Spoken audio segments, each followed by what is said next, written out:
As it stands right now, the Ravens haven't taken a receiver through the first 3 rounds. 4 great picks on the board for the Ravens that they're bringing into the castle, and they've certainly improved the roster.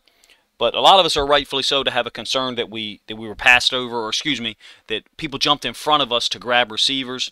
I certainly believe that the Ravens were going to grab a receiver at 14 and then trade back in late in the second round.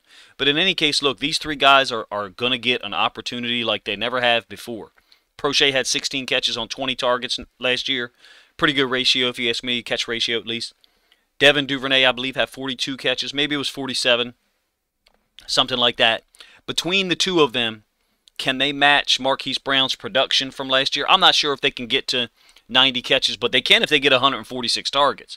But they're not getting 146 targets between the 2 of them. If you add Tylan Wallace into that mix, can those 3 together produce 90 catches? Certainly. 7 touchdowns. Maybe it was 8 touchdowns. I don't think Marquise had a touchdown after the Week 7 unbelievable throw by Lamar and catch by Marquise Brown against the Bengals in the far right corner. I don't think he had a touchdown after that, but I might be wrong. My intention today is just to show you some film of these 3 guys making plays, or at least getting the opportunity to make plays, and it seems like they're going to get a whole hell of a lot more. One thing you will not see, at least I don't think so, in this film session, is you're not going to see these guys not running their route on the backside of a play call like Marquise Brown did. Yeah, I said it. I said it. It's funny how some people have forgotten those things, where we would see Marquise Brown not run his route on the backside of a play concept, and you can't do that shit. If you call a play concept in the middle of the first quarter and he doesn't run his route on the backside of it, you can't come back later and say, hey, guess what? Marquise was open on this. We need to run this again, because he didn't run his route hard in the first place the first time you ran it. That's a real issue. Now, I guess that issue was related to him wanting to leave and wanting to be out of this offense. So good for him. He's going to an air raid spread style offense that'll be perfectly suited for him, where he'll be able to run routes all day and not be expected to block a whole hell of a lot out in space. Ravens probably going to be better suited as well, if you ask me, because they're going to have a more physical guy like Duvernay, I guess, getting more snaps. And who knows, maybe they go out and they sign an ex-receiver or they trade for one. But I'm not concerned about that right now. My concern is showing you guys some film of these guys getting opportunity in 2001 with a little bit of film breakdown. Duvernay on this touchdown pass against the Lions is going to draw this safety, or this nickel safety, and this deep half safety right here. And I shouldn't say Duvernay is going to draw him. Mark Andrews is going to draw him, as you see here. And Duvernay is breaking wide open on this little smash concept. I call it smash because Marquise Brown is running the little stop, and from the number 3 position, Duvernay is running the corner fade. Great throw by Lamar. Pretty easy. Great catch by Devin Duvernay. He's going to get more of these opportunities. Love to see it. I think it seems like Duvernay, Proche, and Wallace are capable of being, solid slot receivers. Somebody on Twitter correctly identified that it seems like what we have now is Bateman, Andrews, and a whole team of slot receivers, and I would say that that's accurate. A little inside curl route to the hash by Proche, where he's going to get behind this inside linebacker. Initially, the linebacker is in the window. Proche is able to adjust. Look, Proche's played in a spread system at SMU. He played in a spread system in high school, I believe. And I believe he's one of the guys that went to Prime Academy or whatever before Deion moved on to Jackson State. So even though he was a 3-star guy, pretty highly regarded, if you ask me, being as he ended up at Deion Sanders School, I think as a junior. But you can see here, he's making the adjustment. He's in the middle of making the adjustment right now of finding the open window, and Lamar has seen it, so they have a nice connection there. Not really going to comment on Lamar in this video. A little speed out to the boundary by Proche. Doesn't pick up much in terms of yardage. The corner comes off and is able to tackle him on the sideline. He did have a great catch in that Broncos game, and also a great catch in the Detroit game, I thought. Play action with a little pick rub concept between him and Ricard. Ricard's running out in the flats. The tight end staying in the block. Tight end being this guy right here, number 2 receiver. Proche, I'm sorry, the tight end's not staying in the block. Proche is running the little screen, and then so they're looking for the flats, or they're running looking for the screen hook. Essentially, this is just snag is all it is. Snag being a snag route by number 1, and then someone on the inside running a flat route. In this case, the guy runs to the flats, and Proche ends up being open because he just sits there in that open space. See it from the end zone angle. You're going to see a vertical press off by the tight end. Ricard is going to go out into the flats. This is designed to be a little screen. It's happening off screen for you right now. You'll see Proche flash because the outside linebacker left him. He's perfect for these little concepts here. This is a mesh concept, I believe. Yeah, it is. Proche's coming from this side of the field. This is the guy who's been open a lot of the year. In 2001 on mesh, we just never hit him. I think he would be open later on if Lamar held onto the football, but Lamar correctly identified that no one went with Proche. These guys totally blew this coverage, 3 over 2, and Proche's running wide open. Lamar sees it and just waits for him to clear. He waits a little long, but the reason why he waits a little long is because he knows Proche's wide the hell open. So it was a good thing that he waited a long time. There's no reason why the Ravens can't run stuff like this in 2022. So some of y'all need to stop hyperventilating, because this guy we didn't get a whole hell of a lot of production out of last year, Sammy Watkins. And right now people are advocating for us to sign people that it would be of the caliber of Sammy Watkins. Now, I would be okay if we got a Julio Jones. I would. Even a Jarvis Landry, to be honest with you, since he's a physical guy. But I know he has apparently has some beef in the past with Marcus Peters, so maybe that won't happen. Proche's best catch, possibly, from 2021. I just thought this was an awesome play. I believe they bring in the inside linebackers here and here. And Proche's running this little slant. The safety can't recover in time. Lamar finds him from the end zone angle. You'll see it's a nice catch. Lamar put it out into space there. He's got great hands. He doesn't just have great hands for a human being. He has great hands for an NFL wide receiver, which should tell you something, because all of them have great hands compared to us, regular Joes like us, right? So one of the inside linebackers is creeping. I think the other one, Leonard, is off screen. And it looks like Leonard kind of fakes the blitz and then drops back, tries to get, he sees Lamar's face mask. He sees Lamar pulling the grenade. So he knows the window being attacked is over here. It's somewhat similar to the Denver game, the play I showed you. Lamar throws it in here to the middle of the field. Proche goes and gets it. He has, if you ask me, some things that give him the opportunity to succeed despite his size. First of all, he's got will. From the training videos we see and some of the things he's done, he's got willpower and he wants to succeed. He's got desire. I shouldn't even say desire. He's driven. He's driven. The other thing he's got great hands. Very smart in the middle of the play. You know, is he going to give us 60, 70, 80 catches? I don't think so. Another very similar catch to the last one. But James Proche can do stuff like this. Looks like people bringing max pressure again, and they're playing man free. The free safety sitting over the top here. This DB is sitting off of him. He just brings it into the middle of the field quick, and Tyler Huntley throws it to the inside shoulder. Great catch. Great job holding on to the football despite contact there in the middle of the field. Why can't, I mean, this is a third down. I showed you another third down where he had a catch. Why can't Proche do this right here, that right there? Why can't he do that 10 to 15 times next year if given twice the opportunities? And when I say twice the opportunities, what I mean is last year he had 20 targets and 16 catches. This year, basically what I think is he needs to move into the production level of Devin Duvernay, somewhere in the catch number of 35 to 45, maybe 50. I believe he's capable of more. I do. And then Duvernay needs to go from, and I may be wrong on this stat in the first place, Duvernay needs to go from 42 or 45 catches to somewhere in the range of 60, 65, somewhere around there. Bateman is going to take a huge jump. Maybe it's Bateman that had like 42 or 45 catches, and I'm misremembering Duvernay. That's quite possible. So if it is, you know, my apologies. But basically, we're just talking about guys moving up a tier. Is Bateman going to give us 90 catches?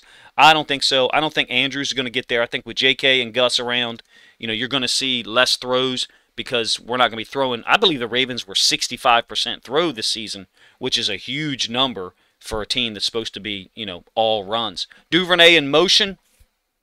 This little wheel sit. I've talked about this pass many times on this channel, so forgive me for showing old material, but there haven't been any games played, right, since the last week of the regular season. He's pushing off on this wheel. This DB's thinking that he's got to get down the sideline. Looks like your typical post wheel concept, but then he's pulling this thing back to the sideline. I love this. This is great design with personnel in mind. You know, and this is the type of thing that Marquise Brown did. Remember against the Cincinnati Bengals, Marquise Brown ran this route, except he pushed it up the field because he had a corner on him who was sitting in the flats. And in most coverages, if you have the flat, you have the wheel. So that corner had to turn. Marquise Brown put the Jets on. He did beat him, but the ball was thrown out of bounds. I'm not sure if you remember it. Simultaneous to that, Marquise Brown also ran his route out of bounds. But we won't talk about that now on April 30th. This is the same concept. You can use Devin Duvernay the same way as Marquise Brown on this concept here.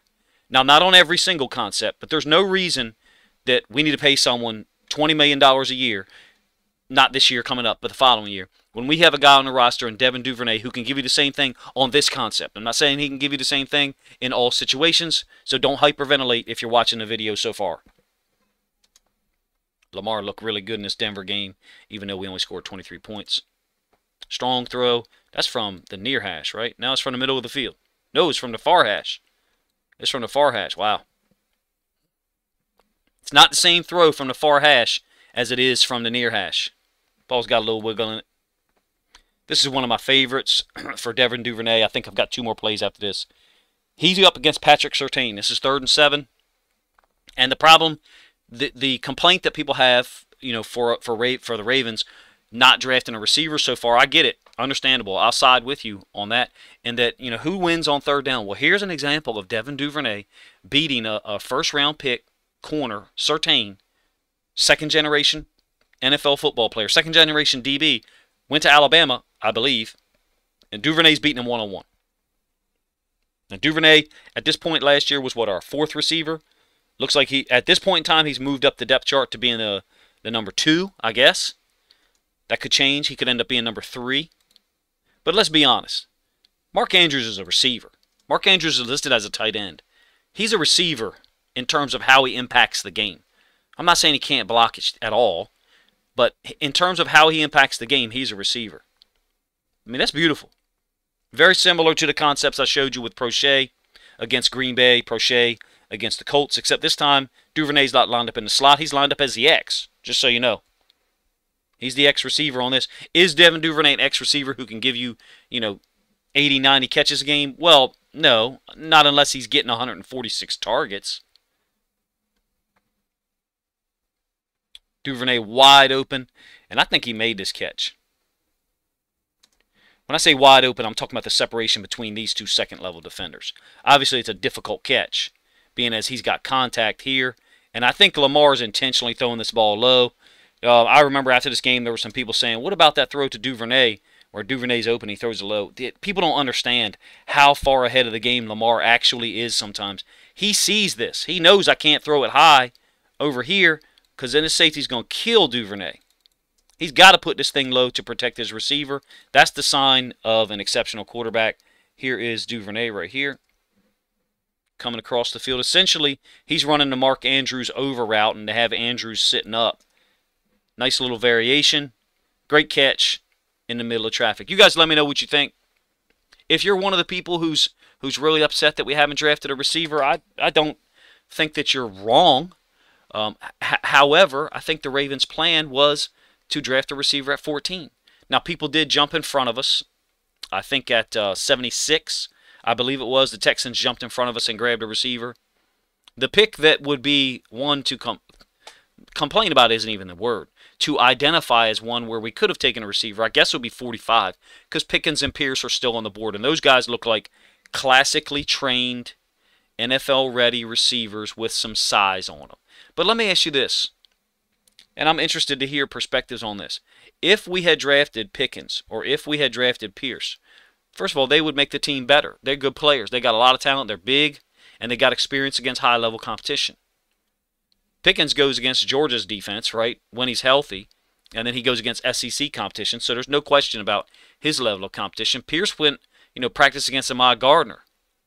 I mean, that's the incredibly high level, two guys that are playing at an incredibly high level every day in practice. What that means is they're not able to dial it back in practice and just say, okay, I can go 60% and I can dominate this guy across from me, right? But if one of those 2 guys was here, why do we have Tylan Wallace? Why do we have Proche? At this point, it might make sense for the Ravens roster configuration for them to roll with these guys. Now, I don't want them to do that, and I don't think they're going to. I think there has to be some other kind of plan in place. Maybe they draft Justin Ross today. Maybe they go after a Julio Jones.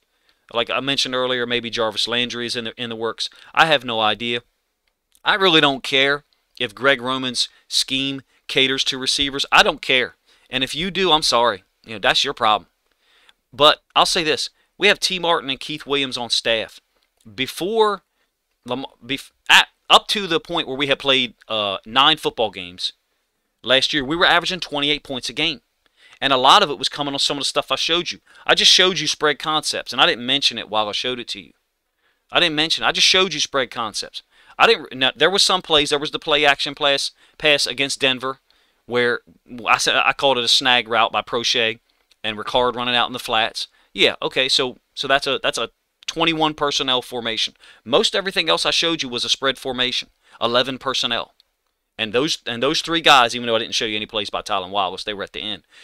Those 3 guys were on the field in those situations. So what's to complain about? That's my thing today. Is what's to complain if these guys get more opportunities and they bring in a Julio Jones or Jarvis Landry or they draft a Justin Ross, who obviously has a ton of ability, even though unfortunately he has the injury, the serious injury that he's trying to come back from. Let me know what you guys think in the comment section. The draft has been fun as hell. The Ravens are hitting home runs right now. Clearly, we would like the receiver position to be a little bit more solidified. But having said that, I feel hypocritical even that coming out of my mouth. Because there's a lot of people who advocated for Proche to get more opportunities at an extremely high level, for Duvernay to get opportunities. And now they're going to possibly get them, and now you want to complain that we don't have a receiver. It's interesting to me. But hey, we're Ravens fans. We're passionate, so there's nothing wrong with that.